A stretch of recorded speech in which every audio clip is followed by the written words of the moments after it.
Capítulo 13. La victoria. Del libro El deseado de todas las gentes. Entonces el diablo le pasa a la santa ciudad, y le pone sobre las almenas del templo, y le dice: si eres hijo de Dios, échate abajo, que escrito está: a sus ángeles mandará por ti, y te alzarán en las manos, para que nunca tropieces con tu pie en piedra. Satanás supone ahora que ha hecho frente a Jesús en su propio terreno. El astuto enemigo le presenta palabras procedentes de la boca de Dios. Se da todavía por un ángel de luz y evidencia conocer las escrituras y comprender su significado. Como Jesús empleó antes la palabra de Dios para sostener su fe, el tentador la usa ahora para apoyar su engaño. Pretende haber estado tan solo probando la fidelidad de Jesús, y elogia su firmeza. Como el Salvador había manifestado confianza en Dios, Satanás le insta a dar otra prueba de su fe. Pero otra vez la tentación va precedida de la insinuación de desconfianza: si eres hijo de Dios. Cristo se sintió tentado a contestar al sí, pero se abstuvo de la menor aceptación de la duda. No podía hacer peligrar su vida a fin de dar pruebas a Satanás. El tentador pensaba aprovechar de la humanidad de Cristo e incitarle a la presunción. Pero, aunque Satanás puede instar, no puede obligar a pecar. Dijo, pues, a Jesús: échate abajo, sabiendo que no podía arrojarle, porque Dios se interpondría para librarle. Ni podía Satanás obligar a Jesús a arrojarse. A menos que Cristo cediese a la tentación, no podía ser vencido. Ni aun todo el poder de la tierra o del infierno podía obligarle a apartarse en un ápice de la voluntad de su Padre. El tentador no puede nunca obligarnos a hacer lo malo. No puede dominar nuestra mente, a menos que la entreguemos a su dirección. La voluntad debe consentir y la fe abandonar su confianza en Cristo, antes que Satanás pueda ejercer su poder sobre nosotros. Pero todo deseo pecaminoso que acariciamos le da un punto de apoyo. Todo detalle en que dejamos de alcanzar la norma divina es una puerta abierta por la cual él puede entrar para tentarnos y destruirnos. Y todo fracaso o derrota de nuestra parte le da ocasión de vituperar a Cristo. Cuando Satanás citó la promesa: a sus ángeles mandará por ti, omitió las palabras: que te guarden en todos tus caminos, es decir, en todos los caminos que Dios haya elegido. Jesús se negó a salir de la senda de la obediencia. Aunque manifestaba perfecta confianza en su Padre, no quería colocarse, sin que le fuera ordenado, en una posición que justificase la intervención de su Padre para salvarle de la muerte. No quería obligar a la providencia a acudir en su auxilio, y dejar de dar al hombre un ejemplo de confianza y sumisión. Jesús declaró a Satanás: escrito está, además, no tentarás al Señor tu Dios. Estas palabras fueron dirigidas por Moisés a los hijos de Israel cuando tenían sed en el desierto, y exigieron que Moisés les diese agua, exclamando: ¿está, pues, Jehová entre nosotros, o no? Dios había obrado maravillosamente en favor suyo. Sin embargo, al verse en dificultades, dudaron de él, y exigieron pruebas de que estaba con ellos. En su incredulidad, trataron de probarle. Satanás instaba a Cristo a hacer lo mismo. Dios había testificado ya de que Jesús era su Hijo, y ahora pedir pruebas de que era el Hijo de Dios era dudar de la palabra de Dios, era tentarle. Y se podía hacer lo mismo el pedir lo que Dios no había prometido. Era manifestar desconfianza, en realidad, tentarle.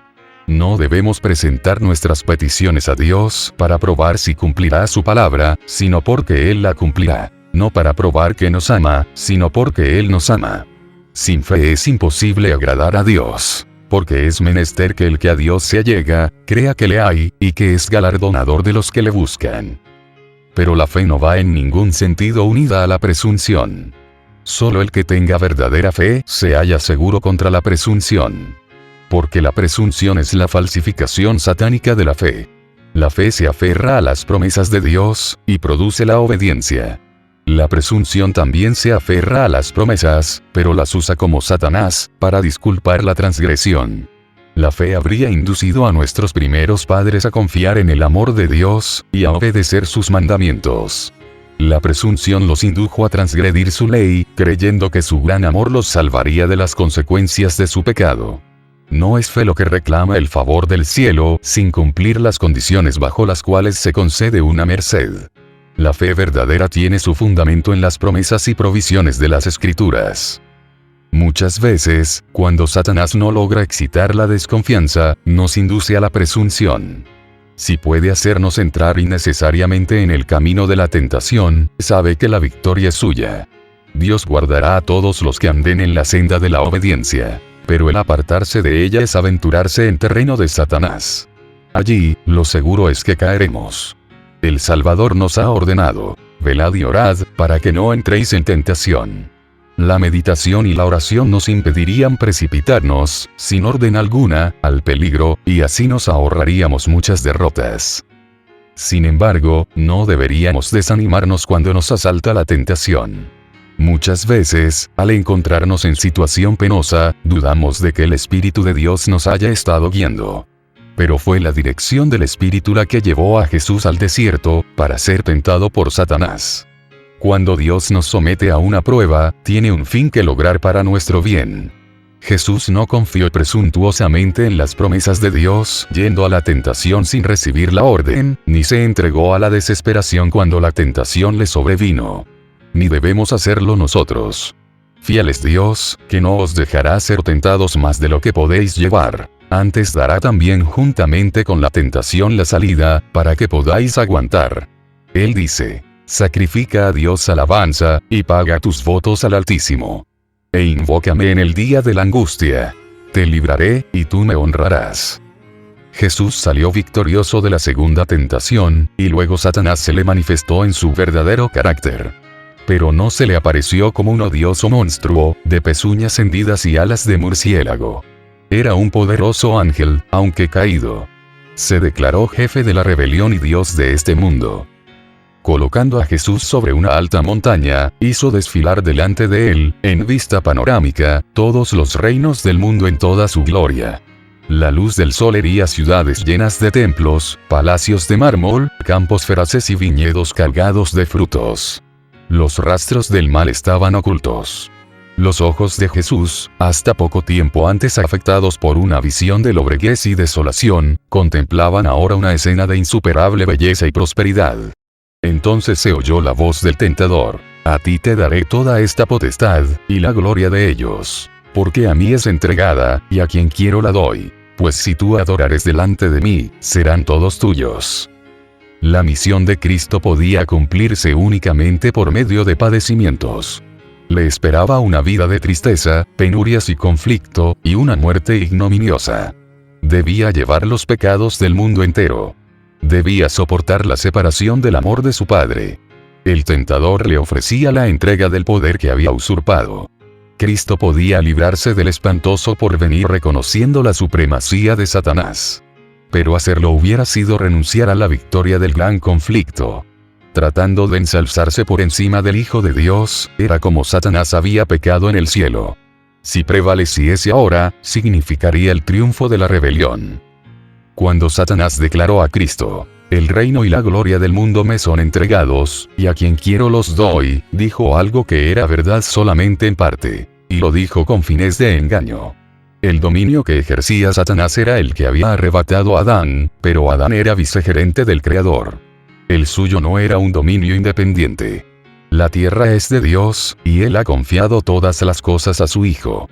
Adán había de reinar sujeto a Cristo. Cuando Adán entregó su soberanía en las manos de Satanás, Cristo continuó siendo aún el rey legítimo. Por esto el Señor había dicho al rey Nabucodonosor: el Altísimo se enseñorea del reino de los hombres, y a quien Él quiere lo da.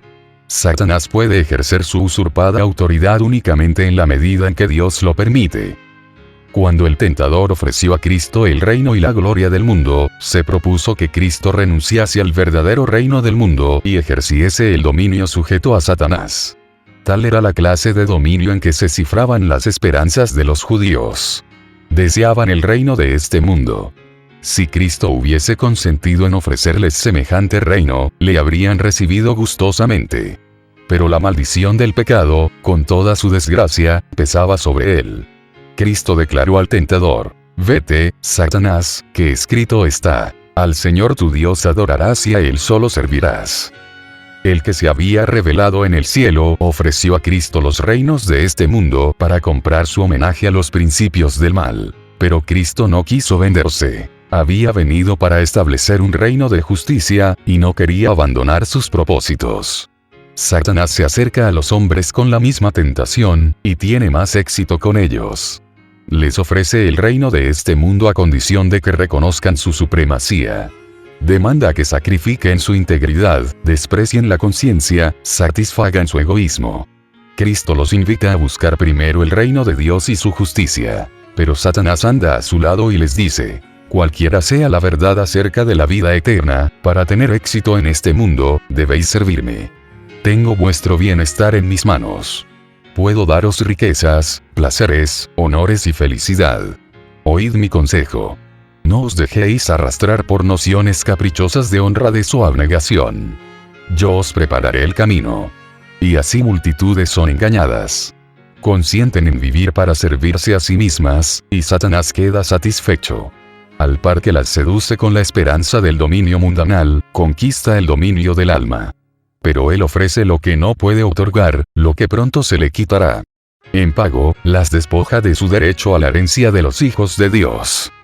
Satanás había puesto en duda que Jesús fuese el Hijo de Dios. En su sumaria despedida tuvo una prueba que no podía contradecir. La divinidad fulguró a través de la humanidad doliente. Satanás no tuvo poder para resistir la orden. Retorciéndose de humillación e ira, se vio obligado a retirarse de la presencia del Redentor del mundo. La victoria de Cristo fue tan completa como lo había sido el fracaso de Adán. Así podemos nosotros resistir la tentación y obligar a Satanás a alejarse. Jesús venció por la sumisión a Dios y la fe en Él, y mediante el apóstol nos dice: someteos pues a Dios, resistid al diablo, y de vosotros huirá. Allegaos a Dios, y Él se allegará a vosotros. No podemos salvarnos a nosotros mismos del poder del tentador. Él venció a la humanidad, y cuando nosotros tratamos de resistirle con nuestra propia fuerza caemos víctimas de sus designios. Pero torre fuerte es el nombre de Jehová. A él correrá el justo, y será levantado. Satanás tiembla y huye delante del alma más débil que busca refugio en ese nombre poderoso. Después que el enemigo hubo huido, Jesús cayó exhausto al suelo, con la palidez de la muerte en el rostro. Los ángeles del cielo habían contemplado el conflicto, mirando a su amado general mientras pasaba por indecibles sufrimientos para preparar una vía de escape para nosotros. Había soportado la prueba, una prueba mayor que cualquiera que podamos ser llamados a soportar. Los ángeles sirvieron entonces al Hijo de Dios, mientras estaba postrado como moribundo. Fue fortalecido con alimentos y consolado por un mensaje del amor de su Padre, así como por la seguridad de que todo el cielo había triunfado en su victoria. Reanimándose, su gran corazón se hinchió de simpatía por el hombre y salió para completar la obra que había empezado, para no descansar hasta que el enemigo estuviese vencido y redimida nuestra especie caída. Nunca podrá comprenderse el costo de nuestra redención hasta que los redimidos estén con el Redentor delante del trono de Dios. Entonces, al percibir de repente nuestros sentidos arrobados las glorias de la patria eterna, recordaremos que Jesús dejó todo esto por nosotros, que no solo se desterró de las cortes celestiales, sino que por nosotros corrió el riesgo de fracasar y de perderse eternamente. Entonces arrojaremos nuestras coronas a sus pies, y elevaremos este canto: digno es el Cordero que ha sido inmolado, de recibir el poder, y la riqueza, y la sabiduría, y la fortaleza, y la honra, y la gloria, y la bendición.